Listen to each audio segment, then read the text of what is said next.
عباس سے مروی ہے کہ رسول اللہ صلی اللہ علیہ وسلم نے فرمایا شب قدر آسان اور معتدل رات ہے جس میں نہ گرمی ہوتی ہے اور نہ سردی۔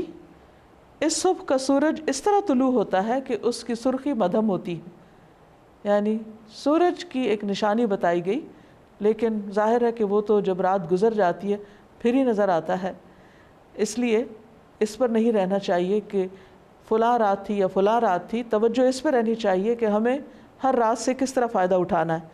ایک اور روایت میں آتا ہے، حضرت زر سے روایت ہے، انہوں نے کہا کہ میں نے ابی بن کعب کو یہ فرماتے ہوئے سنا، ان سے کہا گیا کہ حضرت عبداللہ بن مسعود فرماتے ہیں کہ جو آدمی سارا سال قیام کرے وہ لیلۃ القدر کو پہنچ گیا۔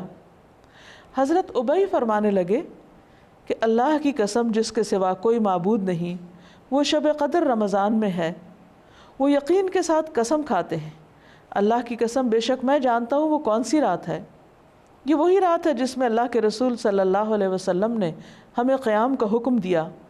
اس رات کی صبح 27 تاریخ تھی اور اس کی علامت یہ تھی کہ سورج طلوع ہوا تو اس کی سفیدی میں شعاع نہ تھی، اور یہ ہو سکتا ہے کہ اس سال 27ویں رات ہو، لیکن یہ ضروری نہیں کہ صرف 27ویں رات ہی شب قدر ہو۔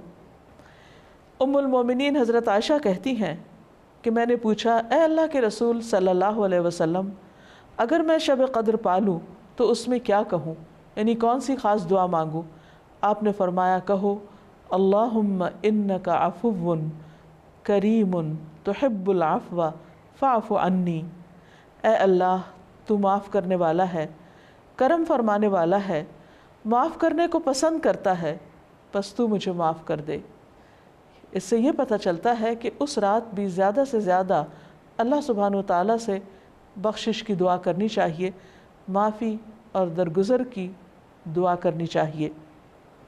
اس کے علاوہ انسان قرآن مجید کی تلاوت کر سکتا ہے، اگر خواتین نماز نہ پڑھ سکیں تو ذکر اذکار کر سکتی ہیں، تسبیحات کر سکتی ہیں، اپنی غلطیوں کی معافی مانگ سکتے ہیں ہم سب، کیونکہ اللہ تعالیٰ بندے کی توبہ سے خوش ہوتے ہیں۔ ایک حدیث میں آتا ہے کہ نبی صلی اللہ علیہ وسلم نے فرمایا ایک آدمی گناہ کرتا ہے پھر کہتا ہے کہ اے اللہ میرا گناہ معاف کر دے، تو اللہ تعالیٰ فرماتا ہے کہ میرے بندے نے گناہ کا کام کیا اور اسے علم ہے کہ اس کا کوئی رب بھی ہے جو گناہوں کو معاف فرماتا ہے اور ان پر مواخذہ کرتا ہے، میں نے اپنے بندے کو معاف کر دیا۔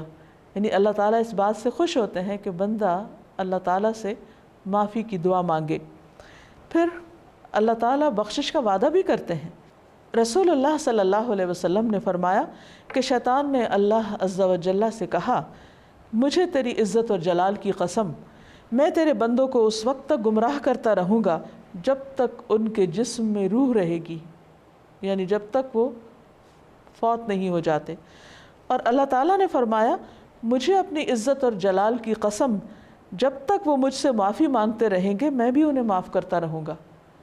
یعنی اللہ تعالیٰ کو معاف کرنا پسند ہے، اس لیے خصوصی طور پر لیلۃ القدر میں اپنے گناہوں کی معافی مانگنی چاہیے، کیونکہ اس میں قبولیت کی گھڑیاں ہوتی ہیں۔ اور استغفار کا فائدہ یہ بھی ہے کہ انسان عذاب سے محفوظ رہتا ہے۔ قرآن مجید میں آتا ہے کہ اللہ تعالیٰ ان کو عذاب نہیں دیں گے جب تک وہ استغفار کرتے رہیں گے۔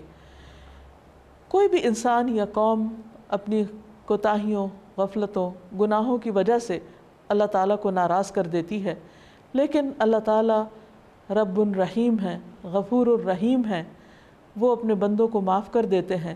لہٰذا اس موقع پر ہمیں انفرادی توبہ کے علاوہ اجتماعی توبہ بھی کرنی چاہیے۔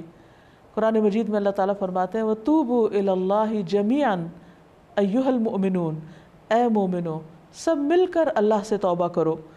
اللہ تعالیٰ معاف فرمانے والا ہے، خواہ انسان کے گناہ آسمان کی بلندیوں تک ہی کیوں نہ پہنچ جائیں۔ اور آپ صلی اللہ علیہ وسلم نے یہ بھی فرمایا کہ جو آدمی یہ بات پسند کرتا ہے کہ اس کا اعمال نامہ اسے خوش کر دے تو وہ کثرت سے استغفار کیا کرے۔ ایک اور روایت میں آتا ہے خوشخبری ہے اس کے لیے جو اپنے نامہ اعمال میں بکثرت استغفار پائے۔ اللہ تعالیٰ سے دعا ہے کہ اللہ تعالیٰ ہمیں یہ رات نصیب فرمائے اور ہمارے گناہوں کی بخشش فرما دے اور اپنی رحمتوں کا نزول ہم سب پر کرے۔ وآخر دعوانا ان الحمد للہ رب العالمین۔ السلام علیکم ورحمۃ اللہ وبرکاتہ۔